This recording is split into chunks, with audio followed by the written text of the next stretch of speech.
قرار بود جناب آقای رئیسی طی 10 روز آینده به عراق وا بڕیار بوو بەڕێز جەنابی ڕئیسی لە دەڕۆژی داهاتوودا سەردانی عێراق و هەرێمی کوردستان بکات و مەودایەکی بەرفراوانی هاوکاری نوێ لە نێوان هەردوو وڵاتدا دەست پێ بکات. هەرچەندە بە شەهیدبوونی جەنابیان ئیتر ئەم سەردانە هەرگیز ڕوونادات، بەڵام پەرەپێدانی پەیوەندیەکان و قوڵبوونەوەی دۆستایەتی نێوان هەردوو وڵاتیش هەرگیز ڕاناوەستێت.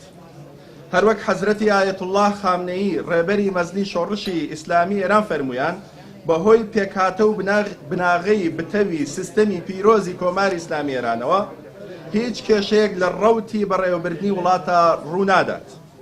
بە دڵنیاییەوەم بابەتە بۆ کارکردن لەگەڵ دۆست و دراوسەکاندا ڕاستە و هەموو گەلی ئێران و عێراق ڕۆژ لە دوای ڕۆژ پەیوەندی و دۆستایەتی نێوان خۆیان بتەوتر دەکەن. ئێستا بە فەرمانی ڕێبەری مەزنی شۆڕشی کۆماری ئیسلامی ئێران بەڕێز موخبیر جێگیری مەرحومی ڕئیسی تا ساتی بەڕێوەبردنی هەڵبژاردنەکان لە ماوەی 50 ڕۆژی داهاتوودا سوکانی دەسەڵاتی جێبەجێکردنی لاستۆ گرتووە و هەروەها دکتۆر باقریش وەک وەزیری دەرەوە بە وەکالەت دەستنیشان کراوە. وەک ئاگادارن ڕێوڕەسمی ناشنی شەیدان لەمڕۆ تاکو و ڕۆژی پێنجشەممە لە چەند شارێکی ئێران لەوانە تەبرێز، قوم، مەشهەد و تاران بەڕێوەچێت.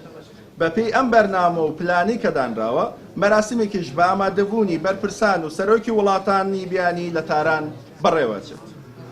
هەر لێرەوە ئاگادارتان دەکەمەوە کە بەرنامەی بەرزڕاگررتنی یادی شەهیدانی ڕێگای خزمەت لەگەڵکردنەوەی دەفتەری یادەوەری لە ڕۆژی چوارشەمە بەرواری 22 ئایار لە کاژمێر 2 تا 5 دوای نیۆڕۆ لە بینای سەرکۆنسڵگەری کۆماری ئیسلامی ئێران لە سلێمانی بەڕێوەچێت ئەچێت.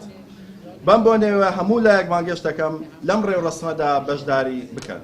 سواس بۆ ئامادەبوون.